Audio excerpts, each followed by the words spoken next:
À votre retraite, assis dans votre chaise berçante avec vos petits-enfants sur vos genoux, quelle histoire allez-vous leur raconter lorsqu'ils vous demanderont, avec toute l'admiration du monde dans leurs grands yeux, « Grand-papa, raconte-moi ta vie. Grand-maman, parle-moi de toi. » Et sachez que vous ne pourrez pas éviter d'y répondre en mentionnant simplement que vous avez eu une vie comme tout le monde, une vie ordinaire. Les enfants ne jugent pas et savent instinctivement que chaque personne est une histoire à raconter.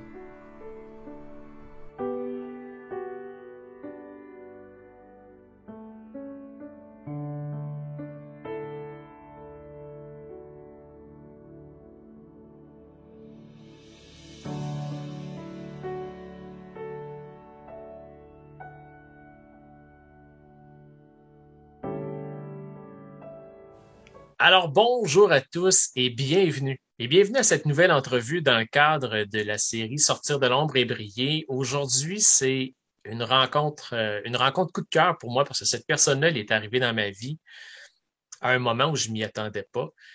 Elle avait déjà fait tout un bout de chemin et puis elle m'a quand même tendu la main pour qu'on puisse par la suite terminer ce grand projet ensemble. Alors aujourd'hui, je reçois Marie Aubrien, auteure, autrice d'un livre en deux versions. Alors, bonjour Marie, comment vas-tu? Salut, ça va très bien, merci. Et là, dis-moi, à ton niveau de nervosité, parce que toi, tu n'es pas habitué de donner des entrevues habituellement, là. Non, c'est pas dans ma routine, non, certainement pas. Est-ce que tu en as déjà donné avant? Euh, Lorsque je travaillais, j'ai eu à répondre à des questions, faire des entrevues, ou peut-être dans ma formation universitaire où j'avais à faire une vidéo pour apprendre des telles techniques. Ah. Mais pas plus que ça, non. Ça, c'est longtemps passé, par exemple. Oui, et là, tu le fais aujourd'hui, puis c'est pas en tant qu'étudiante, comme tu le disais, comme tu l'as déjà fait, ou comme employé, c'est vraiment comme auteur, là, comme autrice d'un livre. Alors, c'est quand même pas rien. Ah non, c'est vraiment spécial. Et si tu savais à quel point j'ai hâte que les gens te découvrent comme j'ai eu la chance de le faire. Alors, écoute, on va plonger tout de suite dans le vif du sujet. Est-ce que toi, dans ta famille, là, dans les gens proches de toi, parce que là, tu as écrit un livre, on va en parler un petit peu plus longtemps, mais est-ce qu'il y avait des gens autour de toi qui avaient déjà écrit un livre avant que toi, tu décides de te lancer dans ce projet-là? Non, dans ma famille, je suis la seule qui a osé écrire un livre. Mes frères, c'est pas parce et mes sœurs, c'est pas parce qu'ils pourraient pas. Et ils Ils ont se sont jamais. jamais assis pour entreprendre une démarche d'écriture. Et si tu l'as fait toi, est-ce que c'est parce que tu as étudié en littérature, parce que tu as suivi des cours là-dedans? Ah non, pas du tout.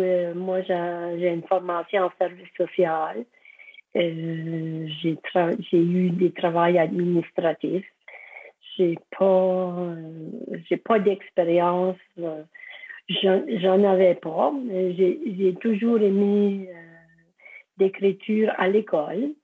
Hmm. J'étais bonne à dicter, puis j'aimais la compréhension des textes qu'on me donnait, puis c'était parti. Non. Mais j'ai aucune expérience à écrire un texte, non, un livre. Et là, l'idée t'est venue comment? Est-ce que tu t'es levé un matin en disant, moi, Marie, je vais écrire un livre? Non, j'ai toujours aimé, lorsque j'étudiais, aimer le sentiment d'une bibliothèque. Là. Je m'affisais là-dedans, puis je me sentais bien. Je me sentais vraiment bien. Puis c'était la pandémie, l'hiver passé. Puis j'avais toujours dit dans ma vie que j'allais écrire un livre un bonjour. Mais sans y penser ou sans y accorder trop de réflexion à ça.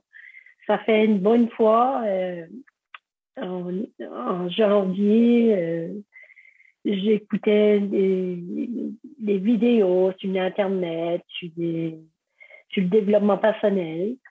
Puis, à un moment donné, j'ai tombé sur un interlocuteur qui faisait une entrevue avec quelqu'un puis qui racontait sa vie.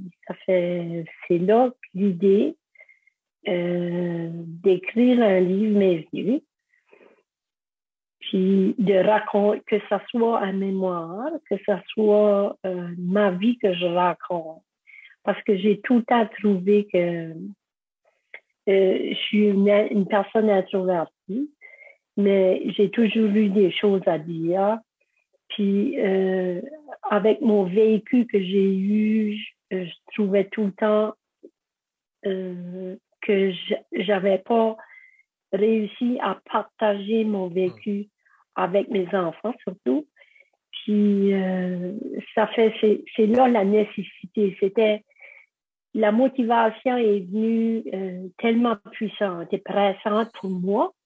Puis il y a un autre temps aussi, je commence à faire de l'âge, un peu, pas beaucoup, mais un peu. Puis c'était nécessaire pour moi de mettre ces choses-là, ces ressentis-là par écrit. C'est tellement, c'est tellement beau et de mémoire, ben en fait pas de mémoire, je le sais très bien, mais quand tu as commencé à écrire, tu as commencé à le faire aux alentours de ta fête, là. C'était la journée de mon anniversaire. Puis il y avait de la neige tout autour, puis j'ai décidé que j'étais seule à la maison. C'était une grande maison, puis je me suis dit, laissez le temps. Ben, je savais pas trop par où commencer, mais je me suis dit, ben, OK, mon but, mon rêve, c'est d'écrire un livre. Comment est-ce que je fais ça? Puis je me suis posé des questions. Puis moi, j'ai tout le temps, quand je travaillais, c'était essentiel que j'aie un but, puis des objectifs. C'est à ce moment-là que je me dis, OK, mais c'est quoi ton but? C'est écrire un livre. Les objectifs, c'est raconter ta vie, ton vécu. Puis finalement, comment tu vas faire ça? Ben là, d'après l'entrevue que j'avais pu, j'avais dit, OK, ben là, si je raconte ma vie, il faut commencer par le commencement. Ça fait là, j'ai commencé lorsque j'étais enfant, bébé, enfant, mon adolescence, ma vie adulte, ma vie de mariage et tout ça. C'est comme ça que ça a venu. Puis, en étant un peu silencieuse dans mes réflexions par rapport, quand je viens à discuter avec les autres, je me disais, j'ai des choses à dire aussi. C'est là que le format a un petit peu changé. J'ai ajouté mes réflexions, mes pensées après chaque chapitre de mon vécu. Ça, c'est un peu comme ça que j'ai fait ça. Et tu dis ça tout naturellement, tout doucement, tu sais.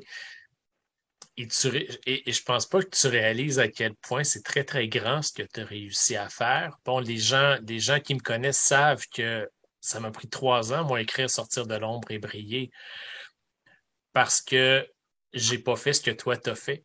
C'est-à-dire que je me suis posé beaucoup, beaucoup, beaucoup de questions, mais je suis resté dans ma tête et je suis pas passé à l'action. Alors que toi, tu as commencé ton projet le jour de ta fête. Alors, on était à la fin du mois de euh, Février. février. Mm-hmm. Et tu as terminé la première version de ton projet à peu près à quel moment? Ah, je dirais à peu près un mois après là. Un mois après. Bon, pour le bénéfice des gens qui nous regardent, la première version, en fait, la version sur laquelle j'ai eu la chance de commencer à travailler avec toi, parce que là, les gens, ils ont souvent l'impression, et ça aussi, c'est une erreur, que pour que ça devienne un livre, il faut absolument que notre livre y aille 30, 40, 50, 60 000 mots. On a tous cette impression-là, alors on voit ça comme une très, très, très grosse montagne. Alors que toi, la version avec laquelle, en fait, tu es allé de l'avant seul avant qu'on se rencontre, elle avait 10 000 quelques mots, là. Oui, oui. Puis dans ma tête, je me disais, je me suis posé la question, est-ce que c'est normal que j'ai étudié ma vie dans 10 000 mots, à peu près? Mais je me disais, ça que j'ai à dire est sur papier. Puis je peux pas en créer d'autres. C'est ça qui a été mon vécu. Puis pourvu que les ressentis de toutes mes expériences étaient sur papier, pour moi, c'était ça l'importance.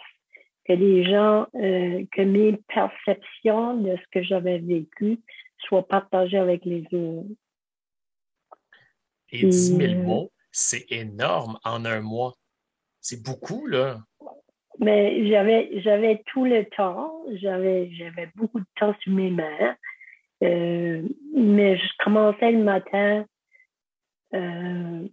après ma petite popote, j'avais un genre de rituel, si tu veux, que je faisais. Puis le déluge des mots, je venais sur papier comme si ça faisait longtemps que j'écrivais, mais ça faisait pas longtemps.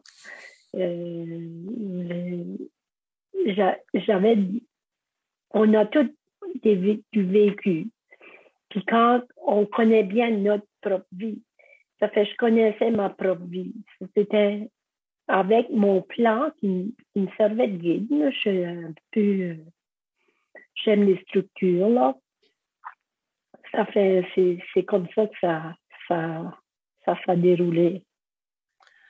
Et là, c'est rare qu'un homme ose dire ça, mais je vais juste... Est-ce que tu es à l'aise si je vais juste dire à quel âge tu avais quand tu as commencé, Marie? C'était ton anniversaire de... 65 ans. De 65 ans. Alors, 65 ans, tu as vu une entrevue de personnes qui se racontaient, tu t'es dit, j'ai le goût d'écrire mes mémoires, tu n'avais pas d'expérience en écriture, tu t'es donné un objectif, tu as développé une structure par toi-même et tu as écrit. Oui. Et tu as écrit. Est-ce que tu veux juste nous parler un peu, parce que je trouve ça tellement mignon, puis les gens vont le découvrir dans ton livre, évidemment, mais ce qui m'a particulièrement touché, moi, c'est quand tu mentionnais, bon, c'est ça que tu as appris comment fonctionnait l'histoire de mémoire sur Internet, puis qu'après ça, quand tu es venu pour t'installer puis écrire, à un moment donné, des idées, ça bougeait comme trop, et là, tu as eu le ressenti qu'il fallait que tu médites, que tu calmes un peu le petit hamster. Oui, c'est ça. C'est pour ça qu'à chaque matin, j'avais comme ce genre de rituel-là, où que j'avais ma chandelle que j'allumais, c'était un lampion que j'avais été chercher. Puis j'avais reçu avant que tout commence, j'avais dit à mon ami que j'allais écrire un livre. Ça m'avait donné une plaque, une plaque qui était inspirante pour moi. En fait, je la mettais juste en avant de moi avec la chandelle. Puis là, je faisais une méditation, une quinzaine de minutes, 20 minutes, puis que j'avais trouvé juste sur l'Internet, comme ça. Puis je me disais, il faut que je sois calme pour recevoir l'inspiration. Puis c'est ça qui m'a permis, je pense, d'écrire avec tant d'émotions puis d'inspiration aussi que j'ai reçue. Puis je savais que j'allais écrire des choses bouleversantes, puis je savais pas trop comment que j'allais réagir à ça, mais ça a bien été. J'ai eu des larmes, j'ai eu des joies aussi. Ça a bien déroulé. Est-ce qu'il y a un certain moment, justement, l'émotion elle est devenue trop forte ou t'es venue l'idée d'arrêter ou ça t'est jamais passé par la tête? Non, la nuit était porteur de pensées. Puis quand je me levais le matin, c'était important pour moi de me remettre à la tâche. J'avais j'ai jamais eu l'idée d'arrêter. Complètement, non. Je m'étais donné une journée ou deux de liberté, là, pour faire mes choses, là. Mais non, c'était comme un vrai... comment est-ce que je pourrais expliquer ça? C'était comme un vrai déluge de mots, puis c'était très fort. Je les mettre sur papier pour les sortir de moi, puis les déposer. C'était... J'étais motivée. Tu devais très bien dormir à la fin de tes journées d'écriture, hein, parce que ça soulage de beaucoup les épaules. Exactement. Puis j'allais des fois jusqu'à minuit, 1h du matin. Puis ça faisait une belle journée. Entre-temps, je téléphonais mes sœurs, puis tu sais, puis ils disaient qu'est-ce que tu fais? Ben, j'écris. Puis eux autres aussi avaient bien hâte de voir le produit. Mais... Et dis-moi, est-ce que quand tu as commencé ton projet, est-ce que tu écrivais à la main ou directement à l'ordinateur? J'ai écrit 3 ébauches à la main. Puis là, j'avais mal à la main. Ça fait là, j'ai dit, OK, en quelque temps, il faudra que je mette ça sur l'ordinateur. Comment je vais faire ça? Ça fait que j'ai comme convaincu mon petit-fils de vendre son ordinateur parce que je savais qu'il en voulait un plus fort. Ça fait j'ai acheté son ordinateur. Lui, c'était usagé, mais il fonctionne bien. Ça fait là, j'ai commencé à taper le récit sur l'ordinateur, mais j'avais fait 3 ébauches, à la plume. C'est du travail, ça. Parce que ce qui est facile quand on commence à l'ordinateur, c'est qu'on peut effacer, on peut copier, on peut coller, mais là, à la main, ça veut dire que tu recommençais à chaque fois. À chaque fois, puis là, c'est pour ça que j'ai mieux que ma main était fatiguée. Je suis gaucher en plus. Ça fait ça. Je traînais ma main sale. Mais là, à un moment donné, quand j'ai découvert l'ordinateur avec le logiciel, j'ai vu comment plus facile que ça pouvait être. Et j'ai dû apprendre le logiciel aussi parce que je n'étais pas si familière que tout ça. Malgré que je l'avais appris un peu au travail, mais pas beaucoup.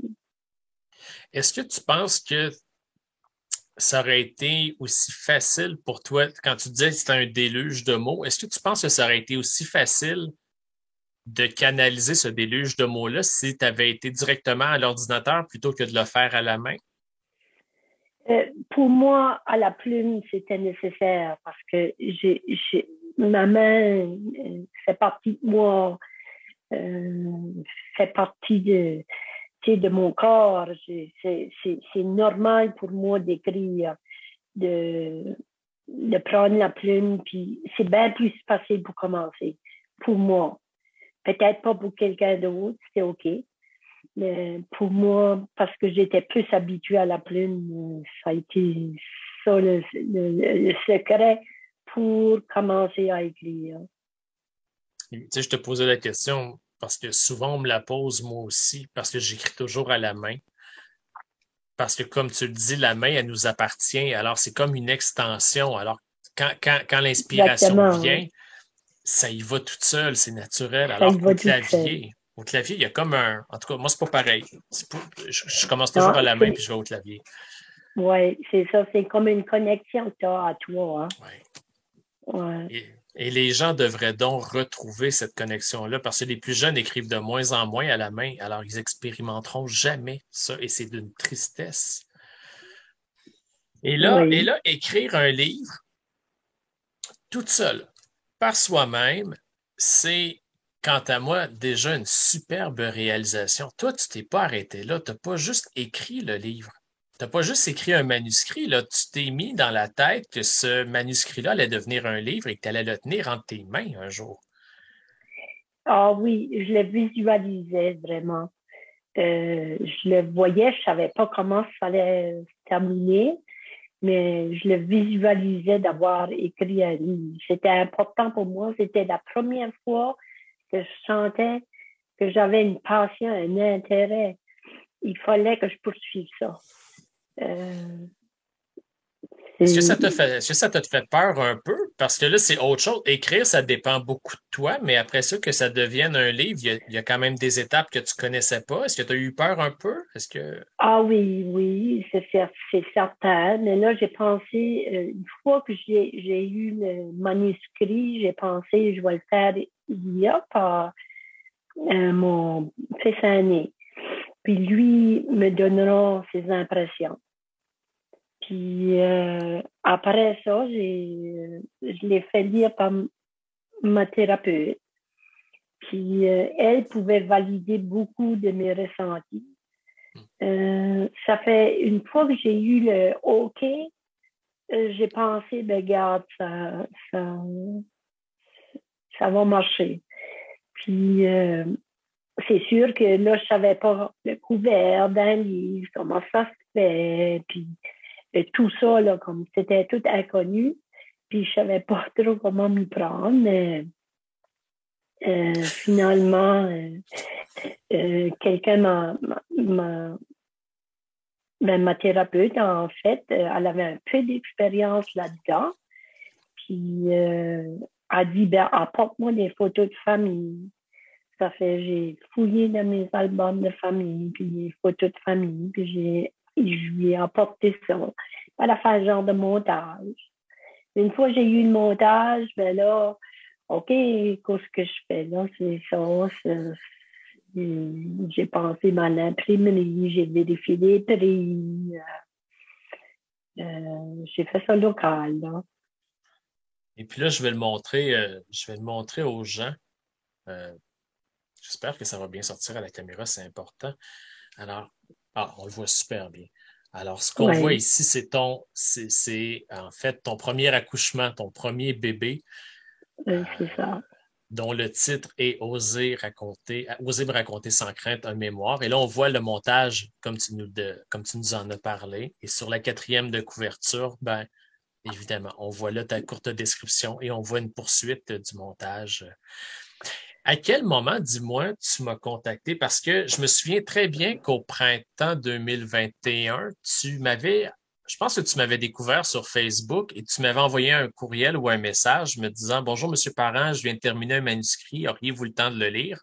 Est-ce que c'était au moment où tu procédais déjà à ça ou tu m'avais contacté avant pour voir si je pouvais te donner un coup de main ou Non, il était fait le livre. il était fait? Il était fait le livre, je l'avais apporté à l'imprimerie. Puis là, je savais qu'il manquait un élément au livre. Il n'était pas parfait, il y a beaucoup de choses qui manquaient au livre. La pagination, des choses que moi, je ne savais pas comment ajuster. Ça fait une fois à l'imprimerie, ben là j'ai commencé à penser à découvrir quelqu'un qui pourrait me l'apporter à un produit plus fini. Puis j'ai pensé à toi, je t'avais vu sur Facebook. Puis c'est là que j'ai pensé, écoute, il me répondra si ça le tente. Puis là, j'ai quand même insisté à plusieurs courriels, quelques courriels j'ai envoyés. Puis tu m'as répondu à un moment donné. Et je suis nullement gêné que tu le mentionnes, que tu as dû faire preuve de patience, parce qu'à ce moment-là, moi, c'était complètement fou de mon côté. Et là, je voyais, Mm. et là, c'est hyper important, ceux qui nous écoutent, là, de pas arrêter, de pas arrêter Non. parce que la réponse vient pas tout de suite. Alors, Marie, elle m'a envoyé un premier courriel. Euh, auquel je lui avais répondu de mémoire que j'avais pas beaucoup de temps puis que je lui reviendrais. Et là, ben, voyant que je lui revenais pas, elle m'a envoyé un deuxième courriel et un troisième. Alors, on a dû se rendre probablement au quatrième et là, je peux vous dire en toute transparence que au quatrième courriel, je n'étais pas fier de moi. Je n'étais pas très, très fier de moi, mais j'avais du temps, alors je l'ai pris. Marie elle a été d'une gentillesse parce qu'elle était capable d'attendre. Et là, ben, c'est là où notre grand rendez-vous a finalement eu lieu. C'est ça. Pour moi, en fait, ça a été, je l'ai dit d'entrée de jeu tout à l'heure, ça a été un coup de cœur. Ça a été un coup de cœur personnel et professionnel. Et puis, suite à ce premier contact qu'on a eu ensemble, ben là, on s'est entendu que j'allais t'accompagner. Tu m'as fait parvenir ton premier livre par la poste que j'ai reçu quelques C'est ça. jours plus tard. Et j'ai été particulièrement ému, honnêtement, de voir que tu avais fait tout ce chemin-là devant toi.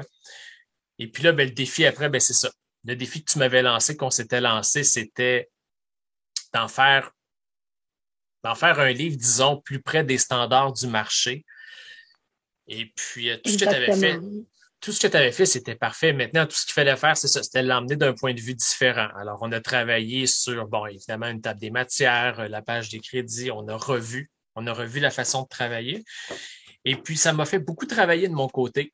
Ça m'a fait beaucoup travailler parce que là, je t'ai relu et j'ai compris des affaires et j'ai compris à quel point c'était précieux ce que tu disais tout à l'heure aux gens quand j'ai commencé par écrire ma vie et après ça, j'ai ajouté mes réflexions.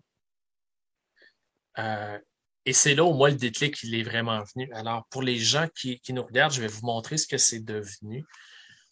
Alors, alors c'est devenu l'écriture en cadeau, apprivoiser ses imperfections pour y découvrir sa perfection. Ce titre-là, il s'est imposé de lui-même pendant que je te lisais parce que on ne dira pas tout aux gens parce qu'on veut qu'ils l'achètent le livre puis qu'ils le découvrent. Mais le lâcher prise pour toi, puis la quête de la perfection, ça a toujours été des combats Oui, dans ta vie, autant personnelle que professionnelle, là. oui, exactement.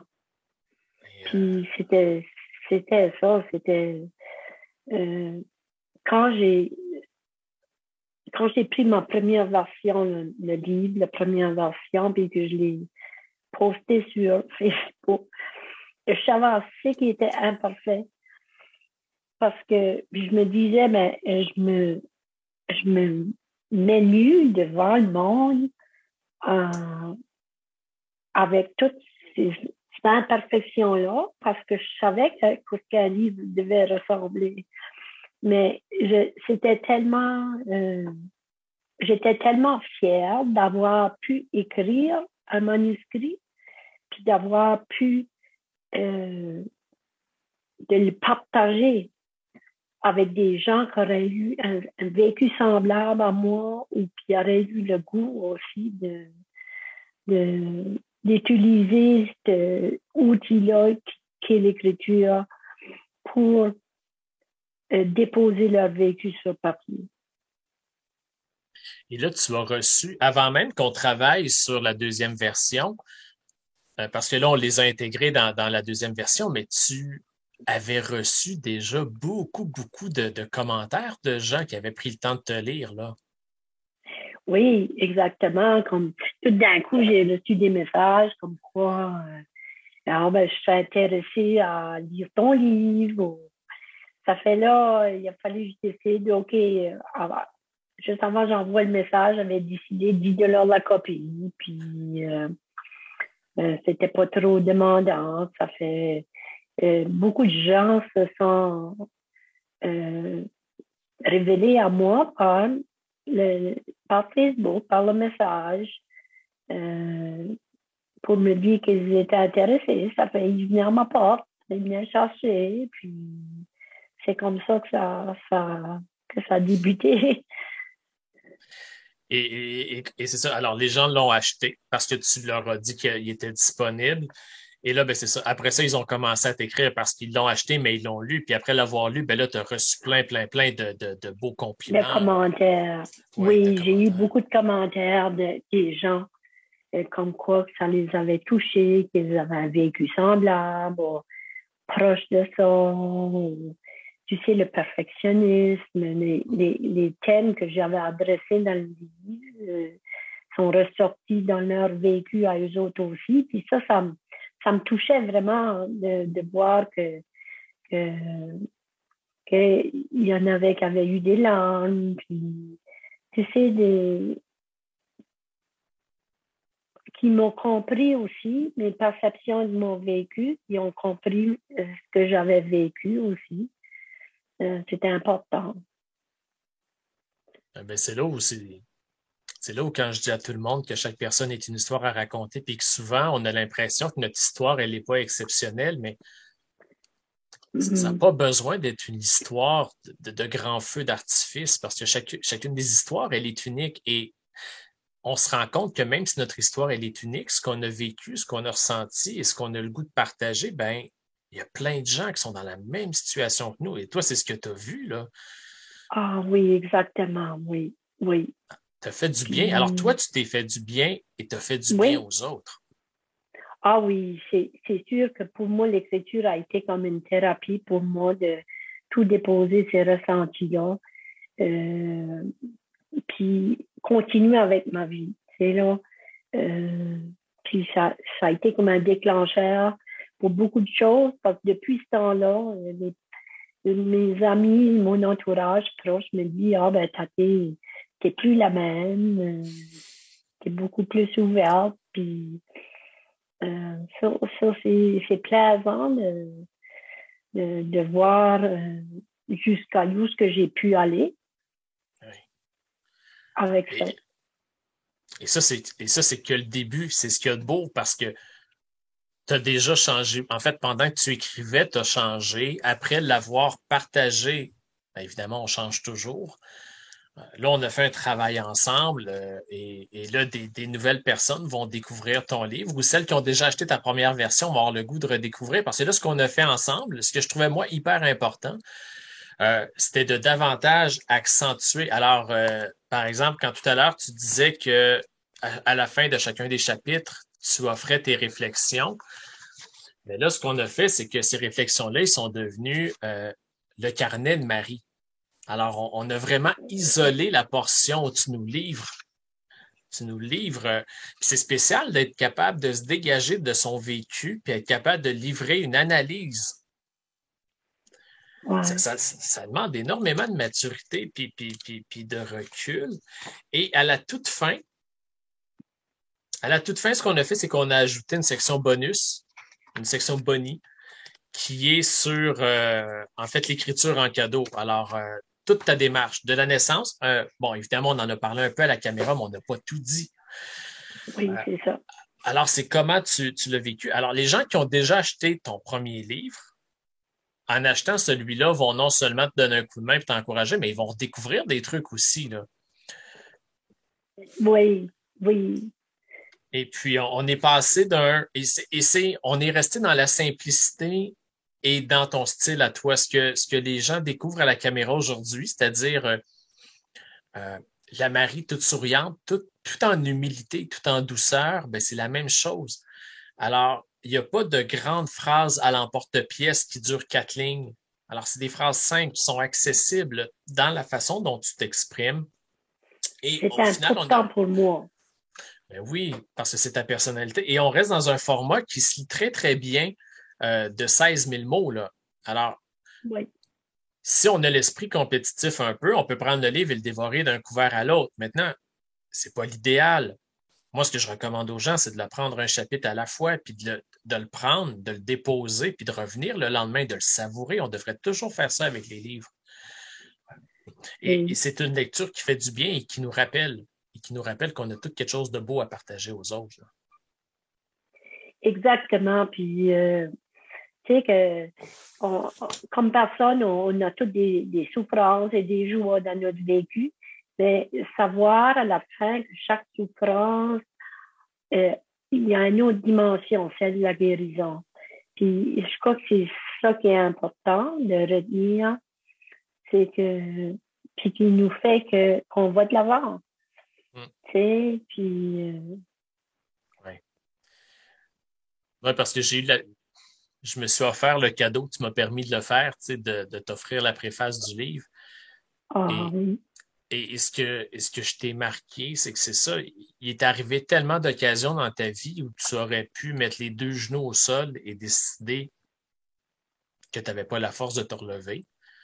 ouais, Et c'est pas ça que tu as fait. À chaque fois, tu t'es relevé et à chaque fois un petit peu plus forte. Et oui, c'est tellement tout à ton honneur, ça. oui.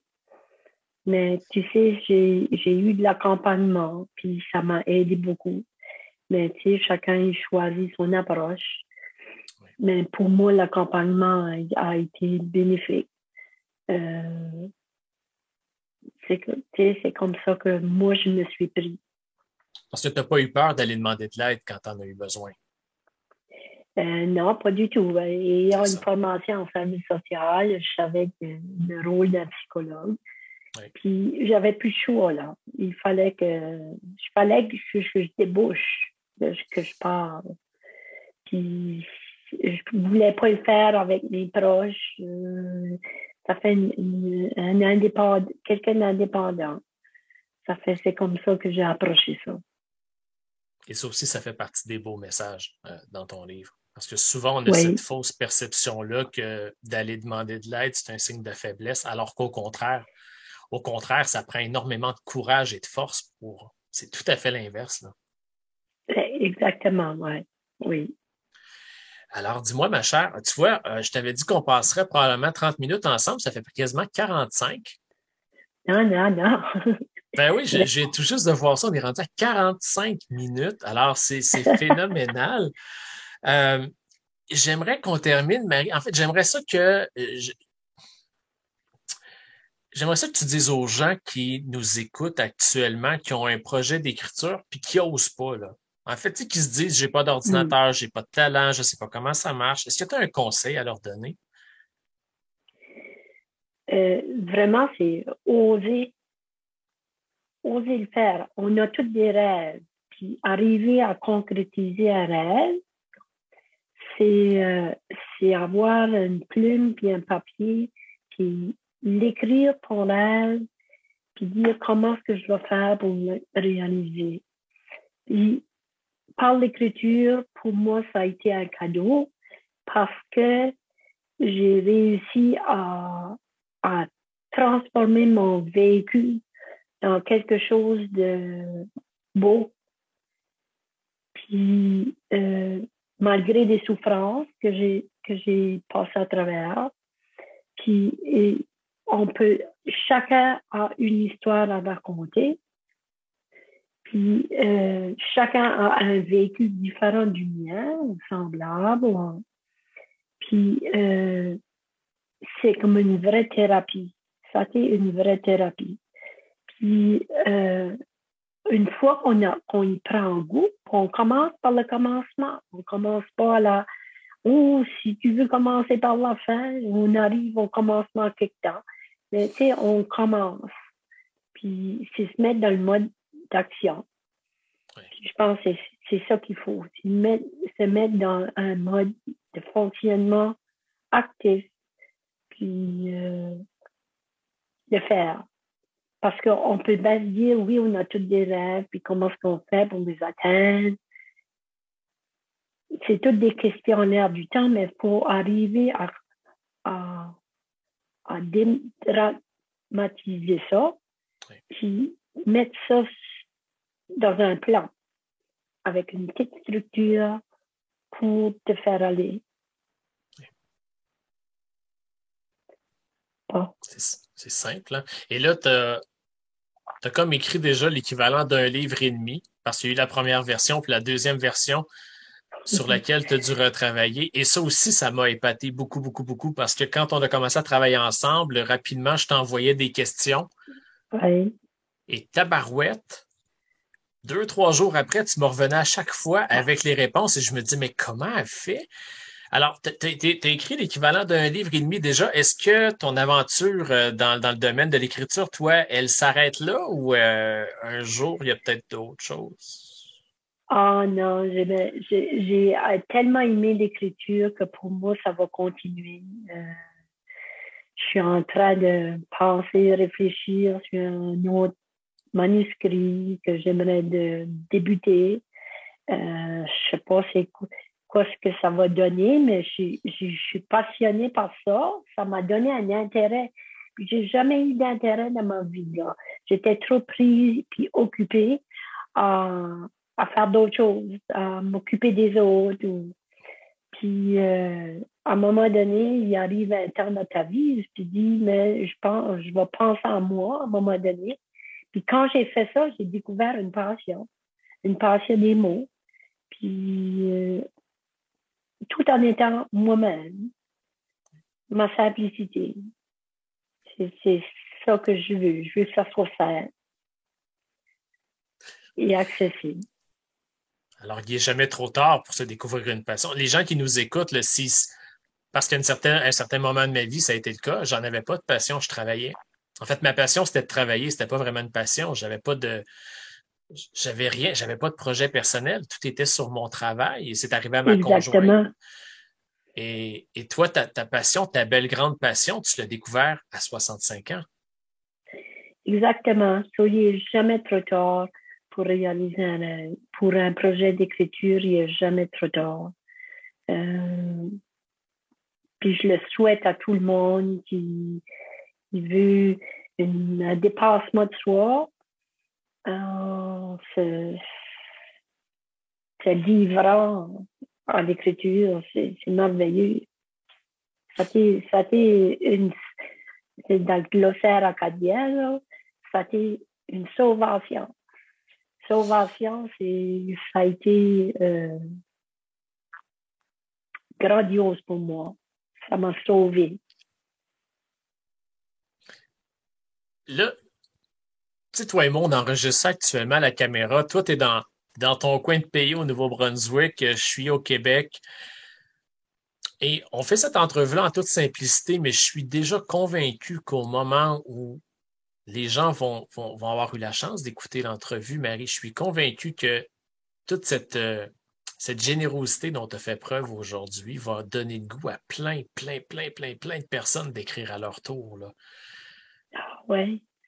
Je suis convaincu. Ouais. Je suis convaincu. Moi, les gens, ils m'écoutent. Tu sais, c'est comme dans tout. Moi, c'est ce que je fais dans la vie. Alors, quand j'en parle, les gens, ils m'écoutent, mais à un moment donné, ils font ouais. Mais là, quand ça vient de Marie, qui, le jour de ses 65 ans, s'est offert l'écriture en cadeau, s'est découvert une passion, a écrit l'équivalent d'un livre et demi, puis se lance dans un deuxième projet, il dit aux gens qu'il n'est jamais trop tard. Mais là, s'ils n'ont pas le goût de m'écouter, ils n'ont pas le choix de t'écouter toi, là. C'est fait. Et ce que je vais faire aussi pour ceux qui nous écoutent, alors actuellement, évidemment, il est possible d'acheter, si vous êtes au Québec, il est possible de commander le livre de Marie en allant directement sur le www.unmilliondrêve.com. Mais sinon, pour les gens du Nouveau-Brunswick, les gens de ton coin, Marie, de quelle façon est-ce qu'ils peuvent fonctionner? Est-ce qu'ils peuvent t'écrire par courriel? Oui, exactement. Ils peuvent me rejoindre par courriel ou par message sur Facebook. Je suis sur Facebook. Mon courriel, je peux te le... Ben oui, on peut le donner directement en ondes si tu veux. C'est M comme Marie, B comme bourgeois, O comme O'Brien, 28 @iCloud.com. Et voilà. Puis moi, je vais le mettre dans les notes en dessous de la vidéo. Alors, les gens vont pouvoir juste cliquer dessus puis t'écrire directement. Ça va être encore plus facile. Ah oui, ouais. Alors, écoute, ma chère, on va avoir frôlé l'heure ensemble. Alors, comment tu te sens? Est-ce que ça a bien été? Ben, d'après moi, ça a bien été, mais là, des fois, je savais pas trouver les mots, là, mais tu sais, j'avais peur de dire trop de mots de chiac, là. Ouais. Si j'avais, tu sais, par ici, c'est de même que c'est, là. Hein? On est d'une culture de chiac qui n'est pas mauvais en soi, parce que c'est notre propre identité, mais je voulais avoir un français respectable. Il était beaucoup plus que respectable et moi, ça trouvait ça. Moi, j'étais curieux parce que quand on s'est parlé il n'y a pas si longtemps, tu avais été voir d'autres entrevues que j'avais réalisées avec des gens et tu m'avais dit, ben voyons, Jérémy, moi, je suis pas aussi, je parle pas autant, là, et quand tu vas réécouter l'entrevue comme les gens le font actuellement, tu vas te rendre compte que j'ai pas posé beaucoup de questions et tu as été très, très, très généreuse avec tes réponses, là. Ah ouais. Ah, tu trouves, ouais. Oui. tu vas redécouvrir tes réponses en l'écoutant comme tout le monde. Alors, à ceux qui nous écoutent actuellement, je vous remercie. J'espère que vous avez vous avez été piqué. En fait, que Marie a réussi à piquer votre curiosité, qu'elle a réussi à vous donner la petite dose de courage des fois qui fait qu'on n'ose pas commencer. Le plus dur, comme elle le disait, c'est d'écrire. Alors, on sort de sa tête et on écrit. Et après ça, s'il y a de quoi, ben, il y a toujours des ressources. Là. Il y a toujours des ressources. Mais peu importe le nombre de ressources qui existent en écriture, il n'y a personne d'autre qui va pouvoir faire ce que vous avez à faire, c'est-à-dire commencer par écrire vous-même. Et après ça, les gens sont là pour vous aider. Là. Alors à tous, ben, je vous dis à la prochaine. Marie, je te remercie. Je te remercie d'avoir joué le jeu. Ça m'a fait plaisir. En faisant avant tant de même, c'est pas si pire. Ben oui. Et si vous êtes au Nouveau-Brunswick au moment de voir la capsule, ben gênez-vous pas pour la partager. Partagez-la à vos médias locaux, partagez-la à vos commerçants locaux. Si jamais il y a un commerçant de ta région, toi, tu es de quel village? Tu es de quelle ville, Marie? Shediac au Nouveau-Brunswick. Alors, tu es de Shediac. Alors, si vous connaissez des commerçants de Shediac, au Nouveau-Brunswick ou des alentours. De Moncton. De Moncton. Alors, qui ont le goût de tenir dans leur commerce, d'avoir des exemplaires du livre de Marie, ben, le courriel est en dessous. Sinon, vous pouvez me contacter. Mais c'est en aidant au maximum les gens comme Marie, des gens qui, en fait, qui ne sont pas juste des auteurs, qui deviennent des entrepreneurs, parce que c'est ce que tu as fait. Quand on prend un projet et qu'on le mène jusqu'à l'impression par soi-même, c'est de l'entrepreneuriat. Tu sais. Alors, tu es une auteure entrepreneur maintenant. Alors s'il y a des gens qui ont le goût de t'aider, ben c'est ça, qui t'écrivent par courriel. Et puis sur ça, ben je vous souhaite à tous et je te souhaite à toi aussi, Marie, ben, une super belle journée. Et puis, au plaisir de se revoir très, très bientôt. Ben, c'est ça. Merci beaucoup, Jérémy. Là. Plaisir, Marie.